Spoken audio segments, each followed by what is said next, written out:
Hello viewers, welcome to filmi craft. நான் உங்கள் அருண். இந்த எபிசோடில் நம்ம பார்க்க போகிற படம் 2013 ஒரு கன்னட ரொமான்டிக் காமெடி ட்ராமாவாக வெளியான சிம்பிள் ஆகி ஒன் லவ் ஸ்டோரி. இப்போ இந்த படத்துடைய ஒன்லைன் ஸ்டோரி என்ன அப்படின்னு நம்ம பார்த்துடலாம். படத்துடைய கதாநாயகனுக்கு ஒரு தங்கச்சி, தான் தங்கச்சி சொல்லுச்சு அப்படிங்கிறதுக்காக ஒரு பொண்ணை பார்க்கறதுக்காக போகிற இவர் அந்த பொண்ணு மேலேயே காதல் வயப்படுறாரு. ஆனால் இதுக்கப்புறம் யாரும் எதிர்பார்க்காத திருப்பங்கள் என்னென்ன இந்த படத்தில் நடந்தது அப்படிங்கிறது தான் இந்த படத்துடைய ஒன்லைன் ஸ்டோரியை. இப்போ இந்த படத்துடைய டீட்டெயில் ரிவ்யூக்கு போகலாம். முதல்ல இந்த படத்துடைய கதை என்ன அப்படின்னு நம்ம பார்த்துருவோம். படத்தில் நம்ம கதாநாயகனுடைய பேர் குஷால். இவருக்கு ஒரு தங்கச்சி, அந்த தங்கச்சியுடைய பேர் ரச்சனா.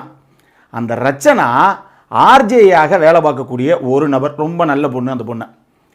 அந்த பொண்ணுக்கே ஒரு பாய் ஃப்ரெண்டு, அந்த பாய் ஃப்ரெண்டுக்கு ஒரு தங்கச்சி இருக்குது. ஸோ கதையை நீங்கள் குழப்பிடாமல் கிளியராக கேட்டுக்கிறணும்.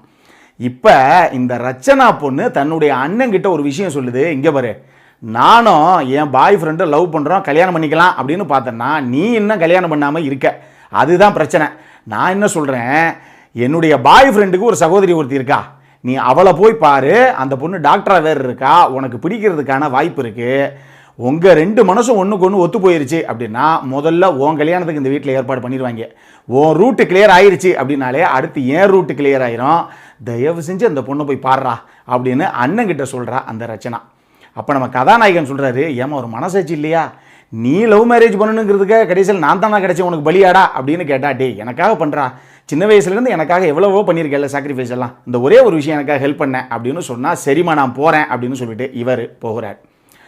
இவர் போகிறது எந்த இடத்துக்கு போகிறாரோ அந்த இடத்துல அந்த வீட்டில் அந்த பொண்ணு இருக்குது. ஆனால் அந்த பொண்ணை தவிர யாருமே கிடையாது, எல்லாரும் அவுட் ஆஃப் சிட்டி, எல்லாரும் குடும்பத்தோடு எங்கேயோ போயிருக்காங்க. அந்த ஒரே ஒரு பொண்ணு மட்டும்தான் வீட்டில் இருக்கா. இப்போ இத்துஹாசினி அப்படிங்கிறது தான் அந்த பொண்ணுடைய பேர்.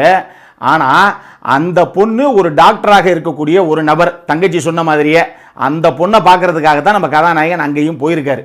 இப்போ போனால் அந்த பொண்ணு தனியாக இருக்கிறத பார்த்துட்டு, ஓ சரி ஓகே மேடம், உங்களை தான் பார்க்க வந்தேன், ஆனால் நான் வீட்டில் எல்லோரும் இருப்பாங்கன்னு நினச்சேன், நீங்கள் தனியாக இருக்கீங்க, சரி நான் அப்புறம் வரேன் அப்படின்னு நம்ம ஹீரோ கிளம்புறாப்புல.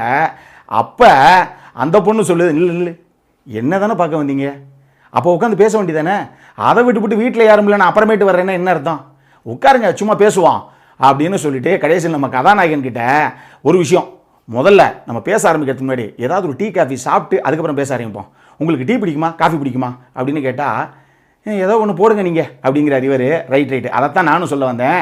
நீ போய் டீ பிடிக்குமோ காஃபி பிடிக்குமோ உனக்கு போட்டுட்டு அப்படியே எனக்கும் ஒரு கப் எடுத்துகிட்டு வந்துடு அப்படின்னு அந்த பொண்ணு சொல்லுது. அந்த பொண்ணுடைய வீட்டில் ஹீரோவுக்கு ஒன்றும் புரியலை. என்ன அந்த பொண்ணு டாக்டர் என்னங்க, இது லூஸாக இருக்கும் போல தெரியுது, அது வீட்டில் வந்து நம்மளை காஃபி போட சொல்லுது அப்படிங்கிற மாதிரி இவர் பார்க்குறாரு திருன்னு. சரி இருமா நான் போயிட்டு வர்றேன் அப்படின்னு போய் போட்டு எடுத்துட்டும் வர்றாரு. ரெண்டு பேரும் சாப்பிட்டுக்கிட்டே பேசுகிறாங்க.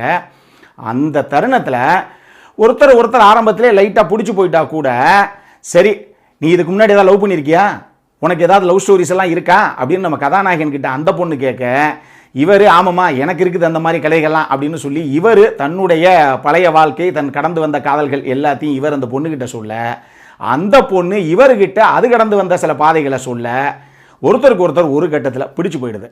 ஆனால் இதுக்கப்புறம் நம்ம எதிர்பார்க்காத ஒரு சுவாரஸ்ய திருப்பம் இந்த கதையில் நிகழுது. அப்படி என்ன திருப்பங்கள் தான் நிகழ்ந்தது அப்படிங்கிறது தான் இந்த படத்துடைய மொத்த கதையை. இந்த படத்தை பொறுத்தளவுக்கு எனக்கு ரொம்ப ரொம்ப பிடிச்ச விஷயமே என்ன அப்படின்னா, இந்த ஒரு ரொமான்டிக் காமெடி ட்ராமா அப்படிங்கிற அந்த விஷயத்தை ஸ்க்ரீன் பிளேயில் இவங்க க்யூட்டாக மூவ் பண்ண அந்த விதம். இன்னும் சொல்லணும் அப்படின்னா 2004 ஆடம் சாண்ட்லரு ட்ரூ பேரிமோர் ரெண்டு பேரும் பேர் பண்ண ஒரு ரொமான்டிக் காமெடி ஹாலிவுட் படம் ஒன்று வந்திருக்கு. அந்த படத்துலேருந்து ஹெவியாக இன்ஸ்பயர் ஆகி தான் இந்த கதையை இவங்க பண்ணியிருக்காங்க. அதுவும் த்ரூ அவுட் அந்த கிளைமேக்ஸ் போர்ஷன்லாம் கிளியராகவே தெரியுது. ஆனாலும் நம்ம காதல் வயப்பட்ட நபர்களுக்கு, காதலர்களுக்கெல்லாம் பிடிச்ச ஒரு கதையாகவே இந்த படம் இருக்கிறதுக்கான வாய்ப்பு நிறைய இருக்குது. இது எதுக்காக காதல் வயப்பட்ட நபர்களுக்கு மட்டும் பிடிச்ச படமாக இருக்கும் அப்படின்னு நான் சொல்கிறேன்னா, இந்த படம் பேசிக்காக ஒரு மினிமலிஸ்டிக் ஃபிலிம் தான். அதாவது படத்தில் நடித்தது ரொம்ப கம்மியான ஆர்டிஸ்ட் தான். இந்த படத்துடைய முக்காவாசி கதைக்கு மேலே கிட்டத்தட்ட 85% மேலே ஸ்க்ரீனுக்குள்ளே ரெண்டே நபர்கள் தான் இருப்பாங்க. ஒன்று கதாநாயகன், இன்னொன்று கதாநாயகி. அப்படி இருக்கும்போது இவங்க ரெண்டு பேரும் மாறி மாறி இவங்களுடைய பழைய காதல் எல்லாத்தையும் டிஸ்கஸ் பண்ணிக்கிட்டு அதுக்குள்ளே இருக்க க்யூட் மொமெண்ட்ஸு இது மட்டும் தான் படத்துடைய முக்கால்வாசி கதைக்கு மேலேயே. அதன் காரணமாக ஜென்ரல் ஆடியன்ஸுக்கு இந்த படம் என்ன பாசி பேசிக்கிட்டே இருக்காங்க அப்படிங்கிற மாதிரி ஒரு ஃபீலை கொடுக்கறது கூட வாய்ப்பு இருக்குது.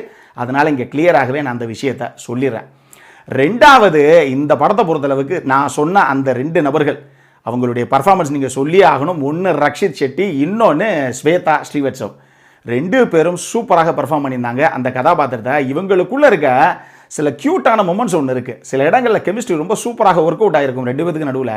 அதுலேயும் ஒரு வாக்கியாவரம் பக்கத்தில் அப்படி நடந்து போய்கிட்டு இருக்கும்போது ஹீரோயின் கிட்ட கேட்பாரு, எனக்கெல்லாம் அந்த வரதட்சணை அப்படிங்கிறதெல்லாம் சுத்தமாக பிடிக்கவே பிடிக்காதுங்க, அதெல்லாம் எவ்வளோ பெரிய தப்பு தெரியுமா அப்படிங்கும்போது ஹீரோயின் நினைப்பாங்க, பரவாயில்ல ரொம்ப ஜென்யூனான ஒரு பர்சனை தான் நம்ம பார்த்துருக்கோம் அப்படின்ட்டு. ஓஹோ ஏன் சொல்கிறீங்க அப்படின்னு கேட்டால், நான் என்ன சொல்கிறேன், வரதட்சணையெல்லாம் உங்கள் அப்பா கொடுக்கவே தேவையில்லைங்கிறேன். நாளைக்கு நீங்கள் ப்ரெக்னென்ட் ஆகிட்டீங்க அப்படின்னா நாளைக்கு ஹாஸ்பிட்டல் அப்படி இப்படி கூட்டு போகணும். பஸ்ஸில் கூட்டு போக முடியுமா? கஷ்டமாக இருக்குமா இல்லையா? அதனால் நான் என்ன சொல்கிறேன், ஒரு ஏசி கார் மட்டும் அவர் வாங்கி கொடுத்தாரு அப்படின்னா அவர் பொண்ணை ஆடாமல் அசையாமல் ஜம்முன்னு தேரில் கூட்டு போன மாதிரி கூட்டு போயிடுவோம்.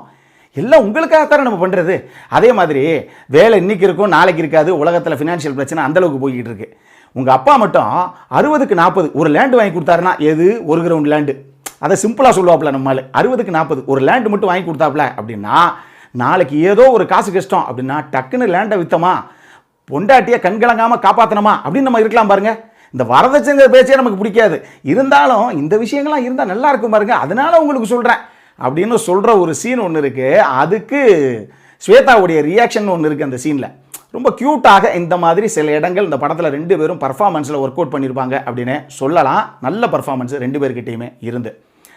இதெல்லாம் போக மனோகருடைய சினிமோட்டோகிராஃபியும் சரி, பரத்துடைய மியூசிக்கும் சரி, 2மே இந்த படத்திற்கு மிகப்பெரிய பலம்.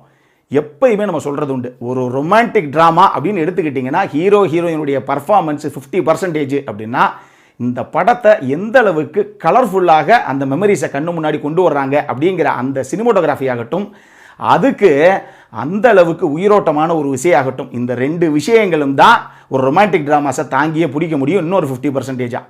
அந்த விஷயம் இந்த படத்தில் நிச்சயமாக உண்டு. தாறுமாறான கலர்ஃபுல்லான ஒரு சினிமோட்டோகிராஃபி படத்துக்கு. அதே மாதிரியே மியூசிக்கை பொறுத்தளவுக்கு சாங்ஸ் எல்லாம் ரிப்பீட்டட் நம்பர்ஸாகவே நீங்கள் கேட்கலாம். ஒரு சில பாடல்கள்லாம் அந்த அளவுக்கு ப்ரீஸியான நம்பர்ஸு சூப்பராக தட்டி தூக்கியிருக்காரு பரத். அடல் கான்டென்ட்டை பொறுத்தளவுக்கு இந்த படத்தில் அடல் கான்டென்ட் அப்படின்னு எதுவுமே கிடையாது. ஸ்டார்டிங்லேருந்து இன்னைக்கு வரைக்கும் நீங்கள் ஃபேமிலியோடு உட்காந்து தாராளமாக பார்த்து ரசிக்கக்கூடிய ஒரு நல்ல ரொமான்டிக் ட்ராமா படம் இது. ஆனால் நான் சொன்ன மாதிரி மைண்டில் வச்சுக்கோங்க, உங்களுக்கு 2 பேர் உட்காந்து காதல் வசனங்கள்னு பேசிக்கிட்டே இருந்தாங்க அப்படின்னா பார்க்குறதுக்கு ரொம்ப பிடிக்கும். நம்ம 96 செகண்ட் ஆஃப் மாதிரி படங்கள் பிடிக்கும் அப்படின்னா இந்த படம் பிடிக்கிறதுக்கான வாய்ப்பு நிறையவே இருக்குது. இதை மைண்டில் வச்சுட்டு அப்புறம் பாருங்கள். இந்த படம் டிஸ்னி ஹாட்ஸ்டார்லேயே உங்களுக்கு சப்டைட்டிலோடு அவைலபிளாக இருக்குது. பார்க்குறவங்க பார்த்து மகிழுங்கள். அங்கே பார்க்க முடியாத நபர்களுக்கு யூடியூப்பில் ஒரு லிங்க் ஒன்று இருந்தது. ஆனால் கேப்ஷன் நீங்கள் எனேபிள் பண்ணிக்கிட்டீங்க அப்படின்னா சப்டைட்டிலோட ப்ளே ஆகும். அந்த லிங்க்கையும் கீழே நான் டிஸ்கிரிப்ஷனில் விடுறேன், பார்த்துக்கோங்க. இந்த படத்திற்கு ஃபில்மி கிராஃப்ட் கொடுக்கக்கூடிய ரேட்டிங் 7 out of 10. இப்போ நம்மளுடைய அடுத்த செக்மெண்ட்டான இன்ட்ரெஸ்டிங் ஃபேக்ட்ஸ் அபவுட் த மூவிக்கு போகலாம்.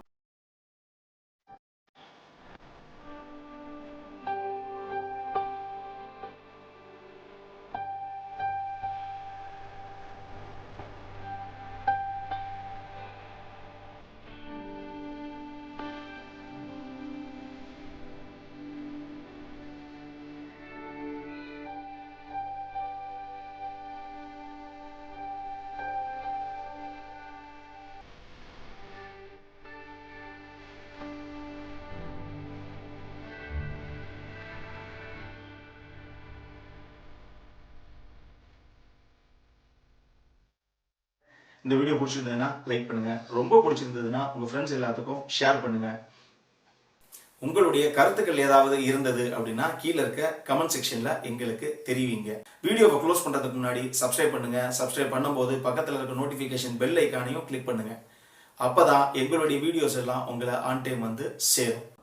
இதே மாதிரி இன்னொரு வீடியோவோட அடுத்த முறை உங்களை சந்திக்கிற வரைக்கும் it is Arun signing off. By.